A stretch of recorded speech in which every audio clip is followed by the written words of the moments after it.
Becky, and I don't remember though. Do we say it Estepp or Estepp? I think Estepp, but we'll have her. Let's get her in here to talk about that. Becky, how do we say Hi, it?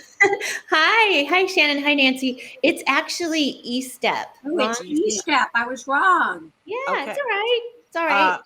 But there we go. Nancy is much better at the bios than I am, so I'm going to let her describe you while I smile foolishly because we admire you so much. So go ahead, Nancy.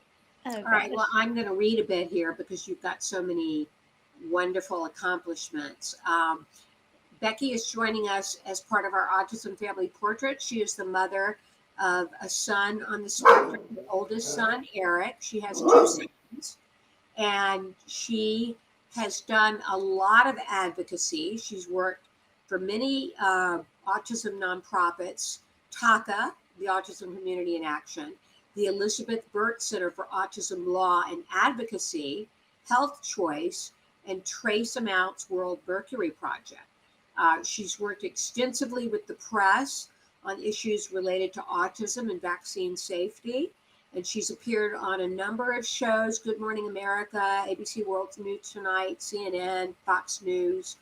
And she's currently writing for the Safe Mind Shares e-newsletter, focusing on autism research and policy. And Becky lives in San Diego with her husband, Jack. Welcome to the show. Thank you. Thank you for having me. It's Quite a bio there. Oh, God. Well, I mean, I think we all have sons about the same age, like within 3 or 4 years. And 22 years ago, there really wasn't much. Right. And we all of us moms had to band together to help our kids to get them where they are today. But there's still so much work to be done. And I see so much potential still, you know. And let's talk about that. Let's talk about Eric and your son on the spectrum. Tell us about Eric. So Eric just turned 24. I cannot believe it. He turned 24 2 weeks ago, and he's doing pretty well. COVID hasn't been great for him, as I'm sure. I don't think it's been great for any of our kids, Becky. Exactly. I feel like we were on such a great trajectory. He was at the College Living Experience program in Orange County. Right. He was there for 4 years, and it abruptly came to a halt when everything was shut down. And, I've always in my advocacy wanted to be very real. I don't want to rose color, things. It was really hard for him to lose all of his services, all of his friends, move back with mom and dad, be told, you can't leave the house. And I'm sure everybody watching can understand this, but it was really difficult on him. And we're just trying to get him back to a more normal schedule. I'm hoping for the type of autism my son has, and they're all so different. He's extremely social. Oh, that's nice. That's good. Yeah, he is. He's extremely social, and not being able to be with people, that's where he gets his energy. It's just been really tough on him. But when he came back to San Diego, I was doing some volunteering on the USS Midway, the aircraft carrier museum in San Diego. And, God bless that organization. It's one of the best museums I've ever been to begin with. Yes, I've been to that museum. Wyatt loved it. Oh, let me know. I'll take you on a tour, get you behind the scenes. I'll totally do it. But they took Eric under their wings, and I would say most of the volunteers are grandparent age, and it's amazing how many of them have grandchildren that are affected, and they love having Eric there. And Eric volunteers in guest services. He hands out the mobile device where you listen for the audio tour, and He tells people where to go, what to do, and that's giving him more of a normal schedule. And Mhm.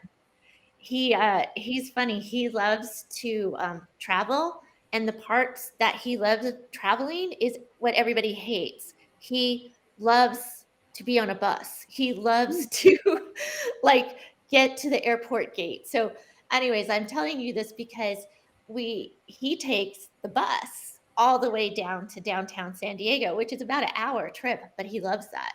He loves taking public transportation, going down, and then spending, he probably works about 4 hours, but that ends up being a 6 hour day. And if he has that, that's great for him. And so those are the happy things. He was working, but he lost his job because of the pandemic. And, you know, hopefully we'll get him back to where he's earning money again. But in the meantime, he's having a great time at the Midway. That's That's great. amazing. We've arranged things before, Becky, where, for instance, the Skirball, the Noah's Ark Oh, exhibit, did a right. whole thing where we arranged to bring a group of people, Mhm. with families. We'd love to do that with the Midway. If you could help us with that, we'd Oh, be yeah, really. I'm actually not right at this moment. I'm in Idaho. I'm Oh, not in San Diego, but I've been working with guest services. I mean, it's good to begin with, but we're really wanting it to be a very much more autism friendly museum. So that's one of my things for 2022 is to get more of that. In fact, we were working on it in 2020 in the winter, and then, you yeah. know, Yeah. But so when you're back, yes, there's no hurry. sure. We'd love to bring a whole group down and come down and do the whole tour, because I think there would be a lot of people who would be excited to do that. And that's something I didn't know about you. But Nancy mentioned that you're currently working at Safe Minds writing science and policy summaries in their weekly newsletter. Please Oh, yeah. tell us about that. It's, when I first got approached to I've always written, but I was like, when I was approached to do this job, I was like, boy, I don't know. So what I do is I read medical studies and research studies having to do with autism, and I write a 1 paragraph summary for parents. So they don't have to go through, these 6 pages of very technical terms. And so I write a 1 paragraph summary, and it comes out every Tuesday. So it's safeminds.org if you want to sign up for the newsletter. Um, it mostly has to do with research. We look a lot at autism etiology. We look at treatments, what's in the pipeline for new drugs, new therapies. Um, I think it's pretty amazing, but I also look at policy. And even, I was listening to your discussion right before I came on. We go over how, doctors are sometimes treating kids with autism and disabilities differently, and not, those things break my heart. And also, one article I just wrote was about a fire department in outside of Detroit having these autism friendly bags for when there are serious emergencies, how they can get kids to settle down. They have the headphones and all those sort of things. So we cover a lot of ground, but like concise. You can get a bunch of information in probably 5 minutes, and that's our aim. Great. It sounds like a great resource. We're Can you gonna. tell us the website again so we can all register? Sure, it's Safe Minds. So SAFEM. Yep, there you go. Minds.org. It's right there. And yes, Becky, sign up. tell us a little bit about uh, going back to when Eric was younger. Sure. What were some of the biggest challenges you had in dealing with his diagnosis? And when was he diagnosed, first of all? And what was that like Sure. for you? And tell us a Um, little bit about that. he was diagnosed October 5th, 2000. Um, and I, It was me. I went to it was my younger son's 6-month checkup, and the pediatrician was saying, "Well, how's the baby?" And I'm like, "The baby's fine. I can't control my 2-year-old." And I explained what was happening, the tantrums, that sort of thing, and he's like, "Well, I mean, you just have to spank him. He needs to know that this is not okay, blah blah blah." And I listened and I thought, I don't know. And then that night he woke up in a tantrum, but now I know it was reflux. He woke up Uh-huh. screaming because of reflux. And I went in there and I thought, I'm supposed to go in there and spank him? There was nothing in my motherhood, nothing that was going to make me do that. And in the morning, because this is like there was the internet, but you went on it maybe once a week, right? Right. um, I picked up the What to Expect the First Year book. And for some reason, I looked up autism. I have no idea why I looked it up. I looked up autism. There was a list, there were little boxes, and I could put a check in every single box. And I looked at my husband and I said, Eric has this. I read him the list and he said, oh my gosh. And then I was so confused because not even 24 hours ago, I was at a pediatrician's office explaining this list. He had spanking. This was the only thing. So I figured out pretty quickly that, we were going to be on our own. I mean, finally I got the diagnosis, but my trust was not a lot in a lot of the people, but we did find things. For Eric, it was tantrums, just not being able to handle transitions, that sort of thing. The other thing he really suffered with was gastrointestinal disorders, which, I'm like, it has to be linked. I can't explain it, but, this, when I go back, everything started with a horrible bout of diarrhea that really hasn't resolved.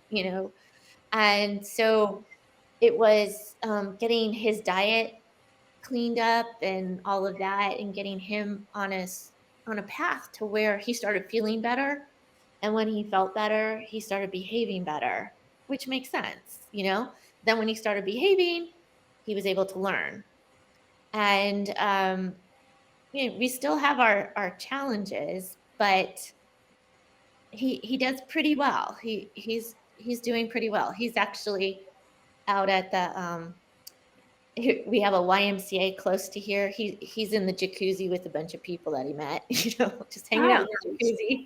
And So you talked about, I know you did a lot of biomedical interventions. What are some of the interventions and treatments that were most helpful, you think, in thinking back, I would have to say it was definitely the diet was the building block. was the diet gluten-free and dairy-free? Is that what you're talking about?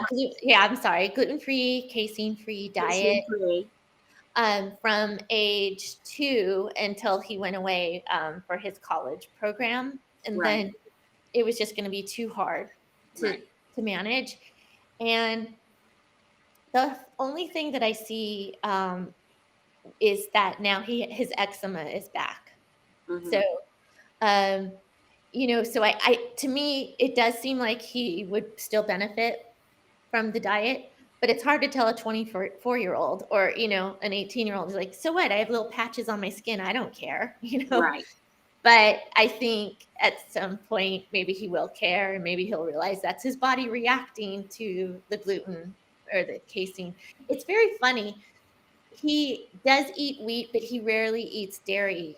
He kind of is like, ew, it's gross. Why, he doesn't ever remember having dairy, so he doesn't want it. But That's lucky for you. Wyatt craved dairy when he was little. oh, We also did casein gluten-free, and Shannon did as well. So we certainly have experience with that. What about, so you did the diet. did Anything we did else? Were there behavioral oh interventions? my gosh, we did so many behavioral, ABA, relationship development intervention, which now sometimes I think we did a little too much RDI because he's, for instance, when he was on the cross country team in high school, um, I'm like, run faster. And he wouldn't pass people because he said, well, it'd make people feel bad. Uh, So there's some things that, you have to balance out. But RDI, we did all types of occupational therapy, speech therapy. He got a lot. He did a hyperbaric oxygen therapy. Um, I think we were very lucky to be in San Diego when he was diagnosed. Dr. Rimland had such a legacy down there. There was so many different therapies available that we were really able to access. So, yeah, those are some of the things that I think really, really helped him. Also, going to see Dr. Arthur Kriegsman when Eric was about 5 to get his gut. He had an endoscopy and he was put on sulfasalazine to take the inflammation out of his gut. I think that was really important too. So, well, you were very proactive. It sounds like you left no stone unturned in getting him yeah, the help he needed. yeah, it was, I know we all can wow, those last 20 years. There's been a lot going on in our lives. So, Becky, one of the reasons why we do this segment is mhm, because I think when we think back to when we were in the early days of intervention, I don't know about the two of you, but I really wanted to know that people survived and that their kids absolutely. survived and that they came out and that everybody was okay and that there and I wanted to hear all different kinds of outcome because I knew that every story was going to be different and so as you look back, what advice do you have for families, whether it's that their child was just Sure. diagnosed or whether they're going into those scary teen years or they're making the transition to Oh, adulthood because you've done all that. right, Shannon, what a fabulous question. I just remember sitting there, my husband was like deployed at the time and I'm like, can you at least, the doctor, please give me like one glimmer of hope. And it was almost no, they would be like, well, he's a really cute kid. Like, great, like that's not what I'm looking for. But I what I want to tell people is your child is your child. And just because you hear one outcome of one family, it doesn't mean anything. I was always getting ready for when Eric entered puberty for horrible outbursts, and that's what they had. I can't tell you what an amazing developmental period. It was so important. He just grew by leaps and bounds at that point and matured and became so much better. I was prepared for so much worse and he became so much better. So I guess my advice is sometimes there's not there's no solid, this is the path and this is what is going to happen. But I think if I had a child right now that was just diagnosed, I would like to tell parents, by the time our son was about 5 or 6, on a Saturday night, if you saw us at, Chili's, we didn't look that different than most families.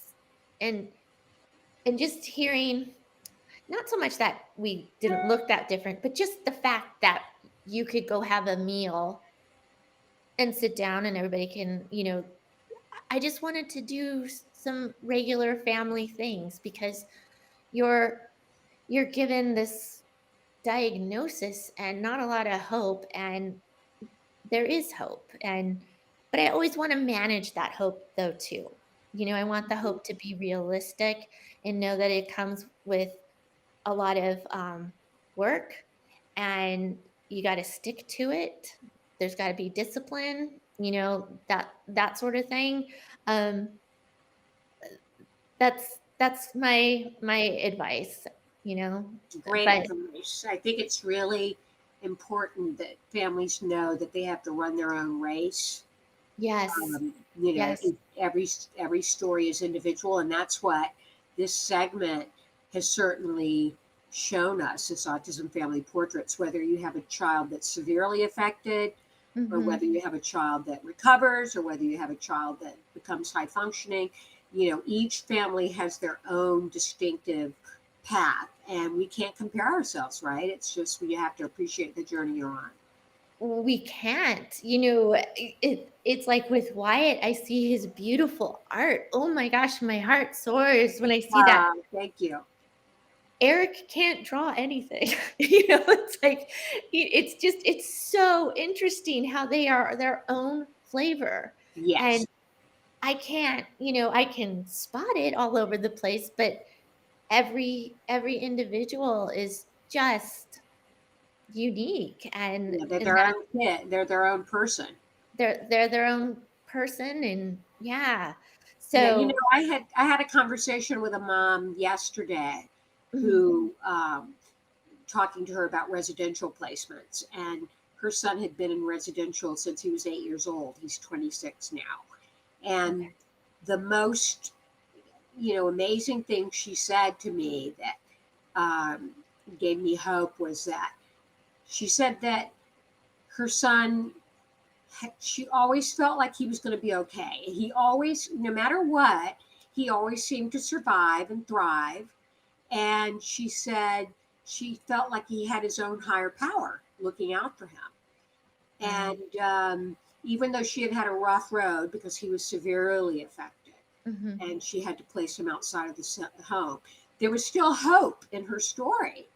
Yeah. So, like I said, we've talked to moms and parents here that from all ends of the spectrum, and we have to realize it's our own path. Yep, I totally agree. Becky, I just want to check with you. Like, are you available to stick around for a couple of more minutes or do you have to go? I can stick around, sure. Okay. Because I just would love to know. So, we want to say happy birthday to Eric because he just turned 24. So, happy birthday to Eric. But you mentioned that this has been hard in COVID. And I think, boy, I always look at the different age ranges and I go, "Oh, it must have been so hard for the people who were just about to get a diagnosis." And I go, "Oh, and for the people who just got a diagnosis and thought they were going to get help." And then I think, "Oh, but for the kids who finally got the IEP or they were working like every single step along the way, I can see where COVID would just be devastating for our kids." Right, And then to hear you talk about, your adult son who was really making headway and had his place in the world, and to lose all that, and hopefully, fingers crossed, we're all going to start coming out of this. But I'm wondering, like, and if it's okay to ask because he's not here, but if it's okay, um like, what are some of the things that he's wanting to do with his life? What does he say that he wants, and is it okay to ask? it's okay to ask. Absolutely. It's just, it's very funny because, it's a lot of mommy and Eric time right now, and we've been having this conversation over and over again, um, and I've been thinking about this a lot. So, Eric is I always hate saying, like, high functioning, low functioning, because like I said, they're all so unique.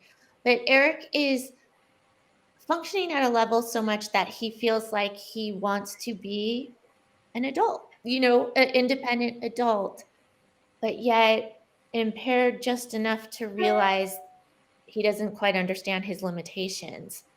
And I know, Shannon, you wrote a great write up on the As We See It Netflix series.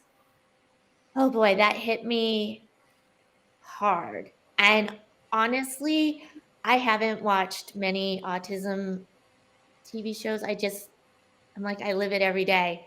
But for some reason, I was home and with nothing to do, and I binged the entire thing. I watched the entire thing. I didn't plan on it, but I watched the entire thing. And whoever wrote that has lived it, and Jason Katims, Becky Estepp, it was written by Jason Katims, created by him, who oh, has, right, And for he Friday has a Night. son. Oh, yeah, he he has has a a son. son He has a on the son on the spectrum. spectrum. Right. Yeah. Okay, So that's that's why. the part I didn't know Yeah. because, oh man, I mean, it took me out of myself to look at what my son is going through because they're all about the same age. And Eric reminded me of, I forgot the girl's name, the girl character. Not so focused on what she wanted specifically, but just wanted to be regular, in her mind. I just want to be regular. I just want to. So right now he's like, I don't need any help. You just need to get me an apartment. You know, I need an apartment and I'll get a job and you know, I'll just live my life. And it's not as easy as that. I mean, I wish it was that easy. I wish it was a Disney movie. He's Mhm. he's great, but he's naive. He would buy somebody's magic beans. You know what I mean? Kind of a Mhm. thing. I've And got something for you. It's yeah. we just had an author on the show on Monday. There's a new book that just came out this week that's called Free Marcus Cats, and it's Katz. It's a fiction book. It Mhm. is written by a gentleman who does not have a child on the spectrum, but when I tell you, you're going to want to, both of you are going to want to read this book. Okay. And you're going to read it probably all in one setting because most of us who've read it have. You can get it on Amazon. It's called Free Marcus Cats, and Okay, I'm writing. it's about a 22-year-old young man on the spectrum, and much the way you described that he can do a whole lot of things, but he needs some help and support. And parts of it are going to be devastating to you because, ladies, the whole book is told in Yelp reviews. But the long and the short of it is that Marcus's mother in the beginning of the book is sick, and within the first 10 pages, she dies. Mm. And she has set up a whole bunch of things for him to be okay, and they run into some problems Mhm. because he's assigned a court conservator who is not a reputable person, which I'm hearing happens all the time. Anyway, we all need to read this book and get a little bit more sharp on what happens after our kids are here, but it is a story of triumph, and Okay. he discovers some programs that are not all black and white that allow him to be able to make decisions with other people to help him. I think you'll stand up in your living room and cheer when you're done reading the book. Free So I'm market. Say it again, Shannon. Free market. Free Marcus. His name is Oh, free Marcus Marcus. Katz. So the boy's name is Cats. Marcus Katz, and the title Okay, of the book is Free Marcus Katz. got it. And a mutual friend of all of ours reached out to me to say, hey, this book is coming out and a friend wrote it. He has nothing to do with autism, but will you read it and see? Because Temple Grandin read it and loved it. And I was like, sure, yeah, absolutely. It's Mhm. great. It's wonderful. I think you ladies will absolutely enjoy it, as do I think our viewers will. But I think that there's some good, because the reason why the writer started writing it was because he got very interested in abusive conservatorship Mm. and Okay. how prevalent it was, and he was going to set it with elderly people, but then he met a young man on the spectrum and who just captured in a Mhm. moment, he just loved the essence of this boy and said, this young man who was like 16 at the time, and said, I need to write about this because how tragic if we don't make sure that these people have a way to live their lives. So I think you'll find it interesting, but you'll also just be entertained out of your shoes because it's Oh, lovely writing. And it's just very clever the way it's told in Yelp reviews because he really likes eating at restaurants and reviewing the establishments. yeah. Um, but I think you guys will enjoy it, and I think it will help you with where you are right now and what you're describing. Yeah. So, Yeah. but it's a fiction book. That's the thing. I'm really realizing that we got to this place far faster than I would have imagined. Yeah, And what do we do next? yeah. It um I've Well, been. Becky, we're counting on you. We've been following in your snowshoes all along. So please figure it out and get back to us I know. Just give me so that Nancy and I know what to do. I know I'm going to work it out. Yeah, I'll have a draft tomorrow. Yeah, I wish Yeah. I don't know, because Eric got that taste of independence, there was support, and boy, did he love it. And of course he would love it. Yeah. Well, when And is that coming back online? We just had Yeah, the we had a CI guest. people on the show. Like, Right, what was it, college last living week or week experience. before? Just a couple of weeks ago, right, Shannon? Yeah. We had Yeah. CLU. oh, CLE. you had CLE CIP. on?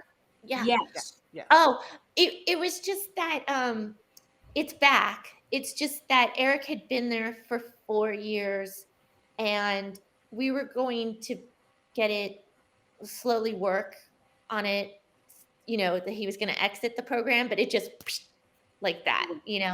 And that part was just a little bit hard. There wasn't the transition, and for us there wasn't a, okay, how do we set him up for later? So I just feel like we're a little bit floundering, and we had to rely upon our own connections, which thank goodness we had some, but not everyone has those sorts of things, and we got to do better. There's so many kids affected. We have to do better. Now, have you done the foray into the self-determination with the regional center? Have you played with that at all yet? Um, Not as much, because Eric was he was on his own for so long, Got so it. Yeah. um we probably need to work with that a little bit more.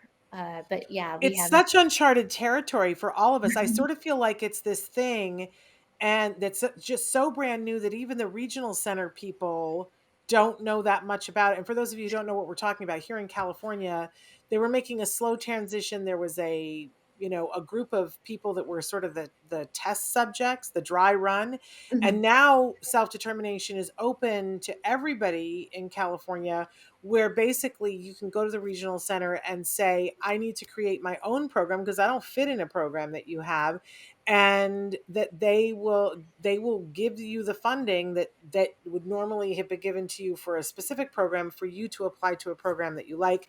And you have to appoint someone who's a facilitator who helps you to give the funds out to people. Some people are doing internships with it where they get paid from their fund.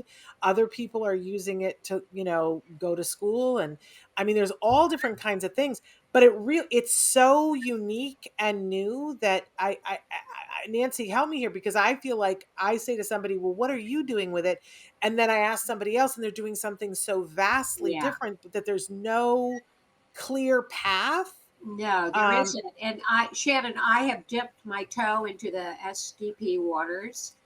uh-huh. I've attended the orientation, which I have to admit was like, woo. I Yeah. Overwhelmed. A Yeah. lot of it I couldn't grasp and comprehend. I took extensive notes, and I attended it a second time. And I attended a support group with Claudia Winger, who we've had on our show, who's a Yes. consultant, and she's one of the facilitators that's available. So it's a lot to wrap your head around, but I know there are things that Wyatt could benefit from. For example, Yeah. his art lessons, his karate, his drama with the Mhm. Miracle Project. Those Yeah. things could be funded, and those are all out of pocket now. Absolutely. So, But I can, there's a person that I know, Becky, that is a college graduate on the mhm, spectrum, is mhm, living on his own, has a job that he, works at Trader Joe's, and, but is using his self-determination fund to help him to get to the next thing, because his degree was not in grocery. Yeah. Right. But that's like many people in their 20s, that's what he's doing until he gets to the Right. place where he's doing his career. But his self-determination money, and he lives independently, is helping him to be able to live independently and have a facilitator that Mhm. helps him to be able to do the different things. So I don't know, so we need to have more people on talking about the regional center.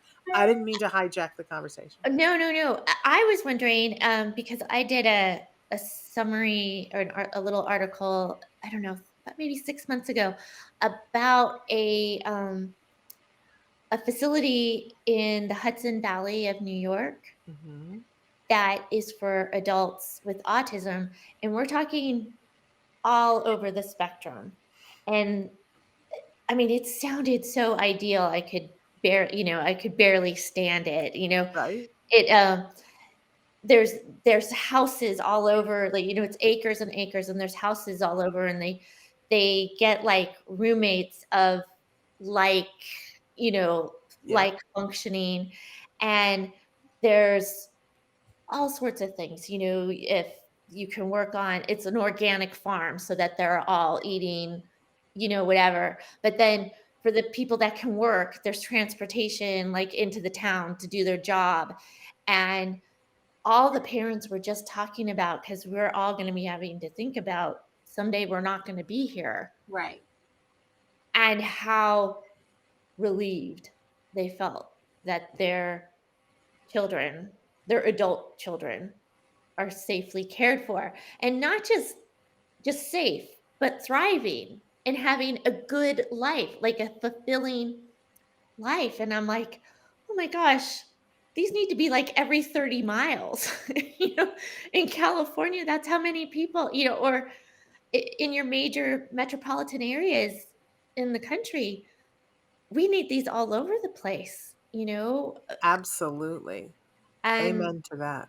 so, I mean, I know that a lot of people feel very like they want their kids with them always, and that's good. And I don't know what's coming up in the future for our family, except that Eric keeps on saying, I don't really you guys are okay, but I'd rather be on my own. And that's what's so hard. We want to keep him safe, but then you also want to give him what he wants. I don't, I wish I had answers, but we'll Well, see. I guess we'll check back with you. We were trying to figure out before when it was that we had you on the show originally, but I'm thinking it was a good solid 8, 9 years ago. I think so too. Yeah. I remember I drove up because I'm from the valley, so I drove up and I got to Right. see my dad and my aunt and uncle, all that. Yeah. I think it was like 8 or 9 years ago, maybe So maybe 10. we need to check back in 8 or 9 years and you'll tell us, oh, yeah, this is how it Oh, all worked out. This is a picture of Eric's wedding, and this is the job that he has. And we'll hear all of that. Oh, That today's would date be was 2013. So it's oh, 9 years. 2013. 9 years. We 9 years. were right. Yeah. Yeah. Wow. There it is. A lot has changed. Not just with our kids, but with us and the world. And I think how we view where our kids' place in the world. And we're at the point. Listen, 9 years ago, could you have imagined them putting a show like As We See It on with actually autistic actors? I That could not know. have happened 9 years ago. So I It was love to think what yeah. will happen in more years. That's true. That's true.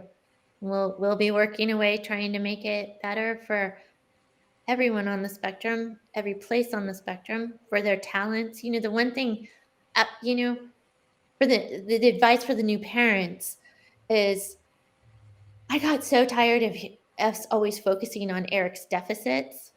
Like, can we focus on what he can do and then build the world around what he can do?